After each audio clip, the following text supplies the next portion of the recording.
Hello dear friend, आप सभी का करंट हेवन के यूट्यूब चैनल में स्वागत है। दोस्तों, आज की वीडियो में हम लोग CDP पढ़ेंगे, यानी कि मनोविज्ञान के लक्ष्य, उद्देश्य और उसके कुछ संप्रदाय, यानी किन किन मनोवैज्ञानिकों ने कहाँ कहाँ पे किस रूप में मनोविज्ञान को माना है, तो इसके बारे में पढ़ेंगे। तो वीडियो को स्टार्ट करते हैं।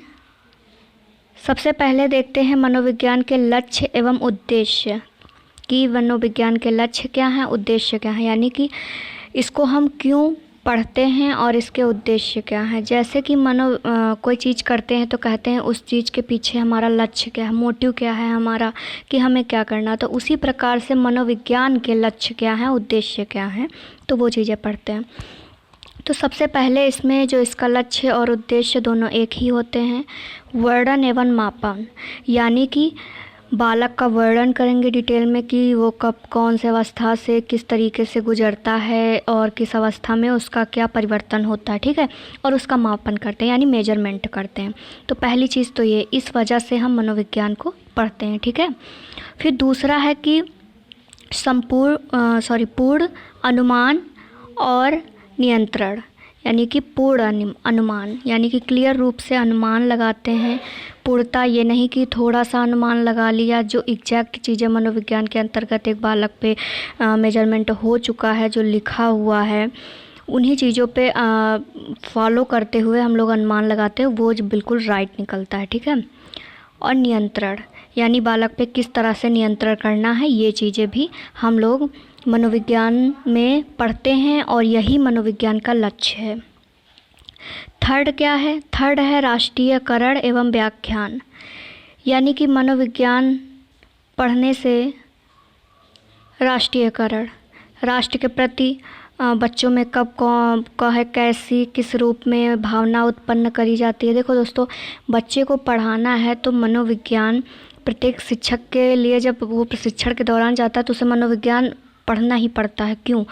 अगर आप B.Ed करते हैं तब भी मनोविज्ञान पढ़ना पड़ता है आपको, ठीक है। DLED, BLED, M.Ed, PhD वगैरह जो भी करते हैं मनोविज्ञान आपको पढ़ना पड़ता है। बस मनोविज्ञान क्यों पढ़ना पड़ता है, रीज़न है, मनोविज्ञान में बालक के संपूर्ण व्यवहार का अध्ययन होता है और हम लोग बालक को ही पढ़ाने के लिए प्रशिक्षण ले रहे हैं, तो हमें उसके व्यवहार का अध्ययन करने के लिए हमें ये सब्जेक्ट पढ़ना पड़ता है। तो इससे हम उसके अनुमान लगाएंगे कि किस तरीके से वो कब क्या कर रहा है, उस पर नियंत्रण कैसे करना, कंट्रोल कैसे करना, ये चीज़ उसका वर्णन करेंगे, ठीक है। मेजरमेंट, और उसके अंदर राष्ट्रीयकरण की भावना कब उत्पन्न होगी, व्याख्यान की प्रविधि कब उसके अंदर कत आएगी, और हमें ये सब चीज़ें कब यूज करनी। तो इस सब चीज़ों के लिए ही मनोविज्ञान पढ़ते हैं। यही मनोविज्ञान का मेन जो है मोटिव है, और उद्देश्य लक्ष्य दोनों एक ही हैं, ठीक है। तो उम्मीद करती हूँ आपको ये पॉइंट बिल्कुल समझ में आ गए होंगे। इससे वैसे क्वेश्चन ज़्यादा पुटअप नहीं होते, एक आधा पुटअप हो जाते हैं, तो वो आप लोग जब ऑप्शन पढ़ेंगे तो ऑटोमेटिक आपको समझ में आ जाएगा कि क्वेश्चन में जो पूछा जा रहा कौन सा ऑप्शन राइट होगा। फिर है मनोविज्ञान के संप्रदाय, यानी कि मनोविज्ञान को पढ़ने का रीज़न क्या है। यानी अभी तक तो लक्ष्य उद्देश्य हम लोगों ने देखे, आप मनोविज्ञान में क्या पढ़ते हैं, क्यों पढ़ते हैं, हासिल क्या होता है हमें। तो मनोविज्ञान में क्या अध्ययन करना है, सबसे पहले तो मनोविज्ञान में भाई सबका आंसर एक ही मिलेगा, बालक का अध्ययन करना है, ठीक है। फिर कैसे अध्ययन करना है, तो भाई स्टेप हैं, पहले शैशवावस्था, फिर बाल्यावस्था, फिर किशोरावस्था का अध्ययन करना। कब अध्ययन करना है, तो 0 से लेकर 18 वर्ष तक की बच्चे का अध्ययन करना। किसको लेकर अध्ययन करना है, तो बालक को लेकर अध्ययन करना। यानी ये सारे जो चारों हमारे पॉइंट है, इनका जवाब एक ही निकला, बालक। वो भी बालक कब का, 0 से 18 साल तक की, ठीक है। यानी कि शैशवावस्था से लेकर किशोरावस्था तक। तो इस समूह को मनोवैज्ञानिकों ने यानी कि इस समूह को मनोवैज्ञानिक जो मनोविज्ञान में संप्रदाय कहलाते हैं। यानी कि ये जो हमारे 4 समूह हैं जिनकी वजह से हम लोग ऐसा करते हैं, यानी बालक का अध्ययन करते हैं, क्यों करते हैं, कब करते हैं, किसको लेकर करते हैं, इस संप्रदाय को मनोविज्ञान में इसको संप्रदाय कहा जाता है, ठीक है। जिनकी संख्या निम्नलिखित है। आपके एग्जाम में क्वेश्चन इस तरीके से आ सकता है कि निम्नलिखित संप्रदाय किसने दिया, ठीक है। ये संप्रदाय कई संप्रदाय हैं, 6-7 संप्रदाय हैं, अभी डिटेल में हम लोग चर्चा करेंगे उस पर। तो क्वेश्चन आपके एग्जाम में इसी तरीके से, तो आपको संप्रदाय याद रखना है और क्या याद रखना है कि कौन कौन से राइटर हैं जिन्होंने ये संप्रदाय दिया है। तो पहला है संरचनावादी। संरचनावादी संप्रदाय दिया है विलियम वुंड ने और टिंचर ने। विलियम वुंड और टिंचर 2 लोगों हैं जिन्होंने संरचनावादी का जो है संप्रदाय दिया है। और इन्होंने कहा क्या है, इन्होंने कहा है कि यह मनोवैज्ञानिक संरचनाओं का अध्ययन करते हैं, कार्यों का नहीं। यानी कि बालक के जो संरचनाएं होती हैं उनका अध्ययन करते हैं, उनके कार्यों का नहीं करते हैं। सेकंड है फिर आपका प्रकारवादी। प्रकारवादी के जनक कौन है? William James. और इसको प्रकारवादी को दिया किसने है? तो विलियम जेम्स तो मेन रूप से इसके जनक हैं, बट और भी राइटर हैं जिन्होंने प्रकारवादी को माना है, जैसे कि जॉन डीवी और थॉर्नडाइक। अब John Dewey, Thorndike, William James क्या कह रहे हैं कि यह मानसिक क्रियाओं का अध्ययन करते हैं, संरचनाओं का नहीं। यानी सबसे पहले संरचनावादी आया। संरचनावादी में कौन कौन से हमारे राइटर थे, यानी कि मनोवैज्ञानिक? वो थे विलियम वुंड और टिंचर। इन्होंने बोला था कि संरचनाओं का अध्ययन करते हैं, कार्यों का नहीं। और जो प्रकारवादी थे विलियम जेम्स, जॉन डीवी और थॉर्नडाइक, इन्होंने कहा कि मानसिक क्रियाओं का अध्ययन करते हैं, संरचनाओं का नहीं। यानी इन्होंने संरचनाओं को बिल्कुल गलत माना। इन्होंने माना कि संरचनाओं का अध्ययन नहीं होता है, क्रियाओं का अध्ययन होता है। और जो संरचनावादी थे उन्होंने बोला कि संरचनाओं का अध्ययन होता है और कार्यों का अध्ययन नहीं होता है। तो संरचनाओं के जो कौन कौन से थे मनोवैज्ञानिकों ने माना था, तो विलियम वुंड और टिंचर थे। और हमारे प्रकारवादी के जनक विलियम जेम्स हैं, आपके एग्जाम में क्वेश्चन आ सकता है, और आया भी है। और जॉन डीवी हैं, थॉर्नडाइक हैं। फिर थर्ड आपका जो संप्रदाय है वो व्यवहारवादी है, बिहेवियर। ठीक है, व्यवहारवादी को किन किन मनोवैज्ञानिकों ने माना है? तो पहले हमारे पावलोव, जीबी वॉटसन और स्किनर। 3 हमारे मनोवैज्ञानिक हैं, काफ़ी सारे हैं लेकिन ये एग्ज़ाम में बार बार ट्रेंड करते हैं, इस वजह से हमने मेन ही लिए हैं, वरना इतने मनोवैज्ञानिक तो याद करना पॉसिबल ही नहीं होगा।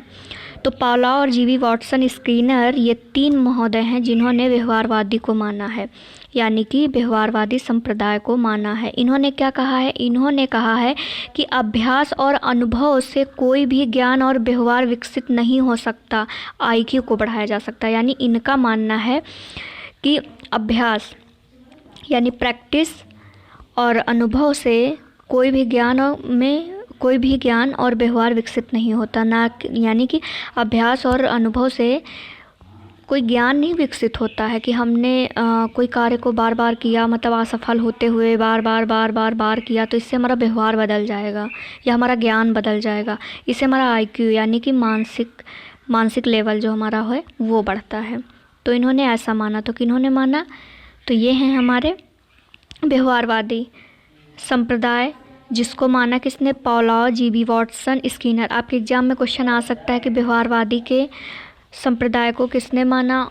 कई ऑप्शन होंगे, एक इसमें का होगा पावलोव, विलियम वुंड और थॉर्नडाइक। तो हमारे जो राइट आंसर हो जाएगा पावलोव हो जाएगा। चौथा फिर आपका संप्रदाय है संज्ञानवादी। संज्ञानवादी के जो जनक हैं वो जीन पियाजे। इन्होंने पूरी जो थ्योरी लिखी संज्ञानात्मक विकास, ठीक है, जो मानसिक से रिलेट करता है, यानी मेंटल एबिलिटी से रिलेट करता है संज्ञानवादी। तो इसके जनक कौन है? जीन पियाजे हैं। ठीक है, और ये स्विट्ज़रलैंड के रहने वाले। इनका पूरा थ्योरी हम पढ़ेंगे अगले वीडियो में, यानी कि चैप्टर वाइज स्टार्ट कर रहे हैं, तो डिटेल में हम इनकी थ्योरी, जब थ्योरी वाले खंडवा में जाएंगे जिसमें थ्योरी हमें अधिगम से रिलेटेड पढ़नी, तो उसमें हम एक वीडियो में सबकी थ्योरी पढ़ेंगे। तो संज्ञानवादी के जनक हैं जीन पियाजे। ठीक है, यहाँ पे दोस्तों आ में बड़ा का मात्रा होगा, यानी ऐसे पियाजे। इन्होंने संज्ञानात्मक विकास दिया है का सिद्धांत दिया है। इन्होंने अपने ही बच्चे पे दिया है, उसकी 4 स्टेजेस बताई हैं। और टॉलमैन, तो ये 2 हमारे मनोवैज्ञानिक हैं जिन्होंने संज्ञानवादी का संप्रदाय दिया है। ठीक है, टॉलमैन और जीन पियाजे। तो इन्होंने क्या कहा, इन्होंने कहा व्यक्ति का व्यवहार उनके संज्ञानात्मक विकास का परिणाम देता है। यानी कि मनुष्य का जो व्यवहार होता है वह उनके संज्ञानात्मक विकास का परिणाम देता है, यानी कि उनके मानसिक विकास बढ़ता है। व्यक्ति के व्यवहार से, व्यक्ति के बिहेवियर से उनका मानसिक विकास बढ़ता है। इन्होंने क्या बोल दिया है, इन्होंने व्यवहारवादी को बिल्कुल गलत ठहरा दिया। व्यवहारवादी ने जो संप्रदाय दिया था, उन्होंने बोला कि अभ्यास और अनुभव से ज्ञान का व्यवहार विकसित होता नहीं हो सकता, IQ लेवल बढ़ाया जा सकता। बट जो संज्ञानवादी थे, इन्होंने बोल दिया कि व्यवहार से, व्यक्ति के व्यवहार से संज्ञानात्मक विकास होता है, यानी उनके जो है दिमाग का, बुद्धि का विकास होता है। उसके बाद 5वां है समग्रतावादी, जिसको गेस्टाल्टवादी भी बोलते हैं, और इसके जनक कौन है, कोहलबर्ग, ठीक है, या इनको कोहलर भी बोला जाता है। इन्होंने पूरा इसका सिद्धांत ही दिया है गेस्टाल्टवाद का, समग्रतावादी। इसको इंग्लिश में भी गेस्टाल्टवादी बोलते हैं और हिंदी में भी गेस्टाल्टवादी सिद्धांत के नाम से जाना जाता है। तो जिसके जनक कौन है, कोहलबर्ग या कोहलर। फिर और कौन है, लुएनहॉक हैं और कोफ्का हैं और मेनवर्डीमर हैं। तो मेन जो समग्रतावादी सिद्धांत के जनक हैं कोहलर हैं, उसके बाद लुवेनहॉक हैं, कोफ्का हैं और मेनवर्डीमर हैं। तो इन्होंने समग्रतावादी संप्रदाय दिया है। और क्या बोला है इन्होंने बोला है कि मानव के व्यवहार का अध्ययन करने के लिए संपूर्ण परिस्थिति का अध्ययन आवश्यक है। यानी इन्होंने कहा है कि अगर मनुष्य है, कोई बच्चा है, बालक है, अगर उसके व्यवहार का अध्ययन करना है हमें, तो पहले उसकी परिस्थितियां क्या हैं उनका अध्ययन करना आवश्यक है। और मानव का व्यवहार संपूर्ण परिस्थितियों का ही परिणाम होता है। यानी इन्होंने बोला है कि किसी बच्चे के बारे में अगर हमें जानना है तो पहले उसके घर की कंडीशन क्या है उसके बारे में हमें जानना पड़ेगा, क्योंकि उसकी कंडीशन ही उसकी संपूर्ण जो है व्यवहार का परिणाम होता है। ठीक है, तो इन्होंने ऐसा माना। किसने माना? समग्रतावादियों ने माना, जिसे गेस्टाल्टवादी बोलते हैं। समग्रतावादी संप्रदाय किसने दिया? तो कोहलर ने दिया। फिर छठा आपका है मनोविश्लेषणवादी। इन्होंने भी अपनी पूरी थ्योरी दी है सिगमंड फ्रायड ने। ये इनके जनक हैं, ये मनोविश्लेषणवादी के जनक हैं सिगमंड फ्रायड। और युंग ने भी दिया माना है इस बात को, और एल्डर ने भी माना है। युंग हिंदी में ऐसा लिखा आएगा, जुंग भी लिखा होता है, तो जुंग युंग एक ही है, ये अलग अलग मनोवैज्ञानिक नहीं है। मनोविश्लेषणवादी के जनक कौन है? सिगमंड फ्रायड, जिन्होंने मन को 3 भागों में बांटा है। कौन सा? चेतन मन, अवचेतन मन और अचेतन मन। तो इनकी थ्योरी भी डिटेल में हम लोग पढ़ेंगे, बट अभी हम लोग यहाँ पे संप्रदाय पढ़ रहे हैं। तो उसमें हमारा 6ठे नंबर पे मनोविश्लेषणवादी संप्रदाय है, किसने दिया? सिगमंड फ्रायड इसके मेन जनक हैं, और युंग और एल्डर महोदय हैं। तो इन्होंने क्या बोला है? मनोविश्लेषणवादियों ने भाई क्या बोला है? मनोविश्लेषणवादियों ने बोला है कि मानव का व्यवहार उसके अचेतन का परिणाम है। यानी कि मानव व्यवहार उसके अचेतन का परिणाम है। चेतन को जानने के लिए सपने का विश्लेषण किया जा सकता है। अब ये चेतन मन, अचेतन मन और चेतन मन क्या है? देखो, चेतन मन होता है जो चीज़ें माइंड में चल रही हों, और फिर अवचेतन मन क्या होता है? 1 मिनट में लिख के बता रही हूँ यहाँ पे। चेतन मन होता है कि माइंड में जो चीज़ें चल रही हों, मानो इस टाइम आप पढ़ रहे हैं, वीडियो को वॉच कर रहे हैं, जो चीज़ें आपको बताई जा रही हैं आपके मन में चल रही हैं। फिर यहीं पे सेकंड स्टेज आ जाती है अवचेतन। ठीक है, अवचेतन। तो अवचेतन में आपका क्या होगा?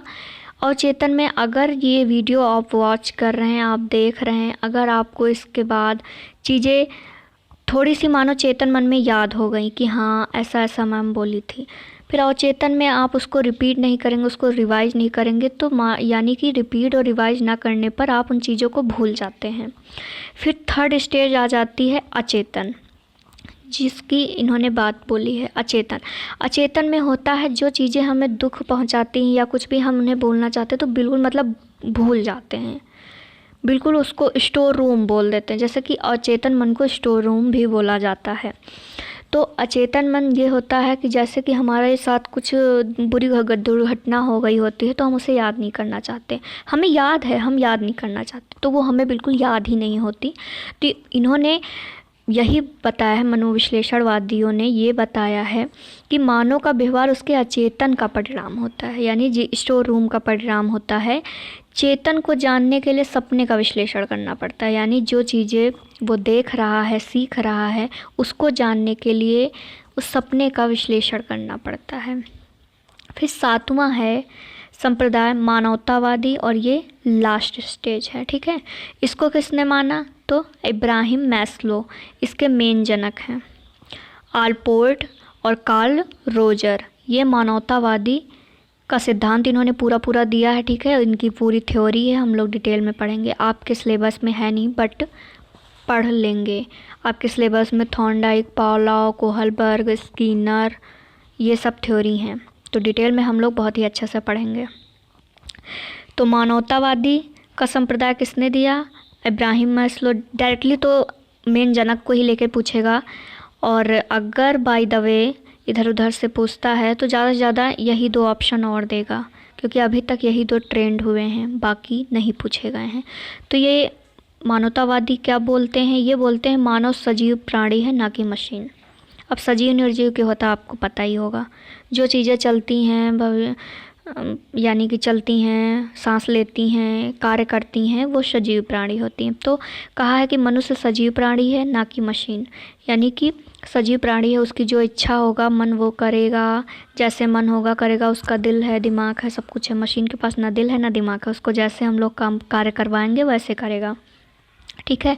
मानव की अपनी इच्छा, आवश्यकता एवं मनोवृत्ति होती है, यानी मानव की अपनी इच्छा, आवश्यकता या मनोवृत्ति होती है नहीं? आप इस बात से मानते हैं?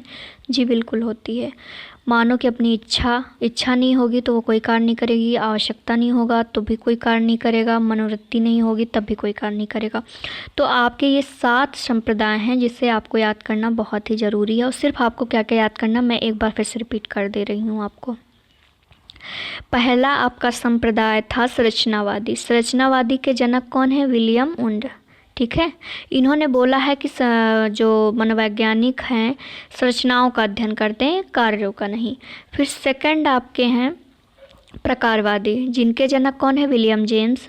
इनका मानना है कि जो मनोवैज्ञानिक होते हैं वो मानसिक क्रियाओं का अध्ययन करते हैं, संरचनाओं का नहीं। यानी संरचनावादी ने बोला था कि संरचनाओं का अध्ययन करते, कार्यों का नहीं। इन्होंने बोला कि कार्यों का अध्ययन करते हैं और संरचनाओं का नहीं। व्यवहारवादी के जनक कौन से हैं? तो ये पावलोव, जीबी वाटसन, स्किनर हैं। और इन्होंने क्या बोला कि अभ्यास और अनुभव से कोई ज्ञान विकसित, व्यवहार कुछ नहीं विकसित होता, सिर्फ उनकी मानसिक आयु बढ़ती है, ठीक है, IQ लेवल बढ़ता है। उसके बाद फिर क्या है? चौथा संज्ञानवादी। इनके जनक कौन है? तो जीन पियाजे हैं। इन्होंने क्या बोला है कि व्यवहार से सिर्फ संज्ञानात्मक विकास बढ़ता है और कुछ नहीं बढ़ता, यानी व्यक्ति का व्यवहार उनके संज्ञानात्मक विकास का परिणाम है, यानी कि बढ़ता है भाई, तभी तो परिणाम है। तो व्यक्ति का व्यवहार उसके संज्ञान, यानी व्यक्ति का जैसा व्यवहार, बिहेवियर होता है उससे सिर्फ मानसिक, जो उनका मानसिक लेवल है वो बढ़ता है बस। 5वां है समग्रतावादी, जिसे गैसाल्टवादी के नाम से भी जानते हैं। और इनके जनक कौन है? तो कोहलर हैं। इन्होंने भाई अपना सिद्धांत दिया था ना, एक बंदर को रूम में बंद किया